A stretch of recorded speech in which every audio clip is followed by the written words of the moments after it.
CM Revanth Reddy Nizamabad సభను జయప్రదం చేయాలని రాష్ట్ర ప్రభుత్వ సలహాదారులు షబీర్ అలీ పిలుపునిచ్చారు.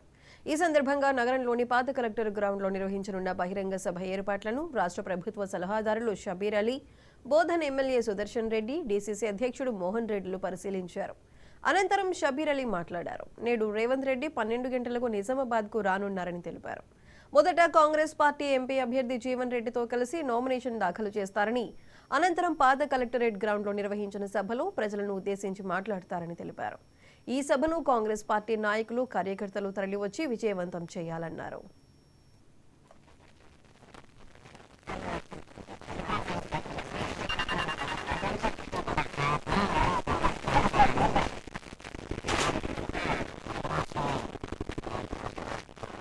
కాంగ్రెస్ నిజామాబాద్ పార్లమెంట్ అభ్యర్థి జీవన్ రెడ్డి గారు రేపు నామినేషన్ చేస్తున్నారు. దాని సందర్భంలో రేపు ముఖ్యమంత్రి గారు ఆదిలాబాద్లో అక్కడ క్యాండిడేట్ నామినేషన్ వేసి ఆదిలాబాద్ నుంచి డైరెక్ట్గా నిజామాబాద్కి 12:31 లోపల నిజామాబాద్కు రాబోతున్నారు.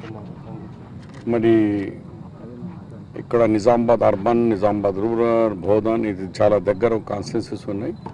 అక్కడ నుంచి కాంగ్రెస్ ముఖ్యమైన నాయకులకు, కార్యకర్తలకు, బూత్ కమిటీ మెంబర్లకు, ఎన్ఎస్వై, యూత్ కాంగ్రెస్, సేవాదల్, మహిళా కాంగ్రెస్తో సహా డాక్రా మహిళలకు కూడా మీ ద్వారా అప్పీల్ చేస్తున్నాము.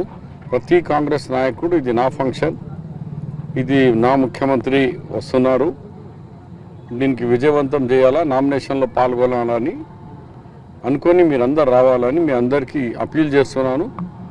All frontal organisation and Congress party వాళ్ళందరూ ఈ దీంట్లో పెద్ద ఎత్తున పాల్గొనాలా. ఇంక్లూడింగ్ ఈ 5 కాన్స్టిట్యున్సీ కాకుండా పార్లమెంట్లో ఉన్న మన జగిత్యాల అండ్ అది ఇట్లనే పక్కకున్న కామారెడ్డి కాన్స్టిట్యున్సీ, ఎల్లారెడ్డి కూడా దగ్గరనే ఉన్నారు. అందరు కూడా యావత్ వాళ్ళు ఇక్కడికి పాల్గొని ఈ సీఎం గారి అన్నగారి నామినేషన్ కార్యక్రమానికి విజయవంతం చేయాలి.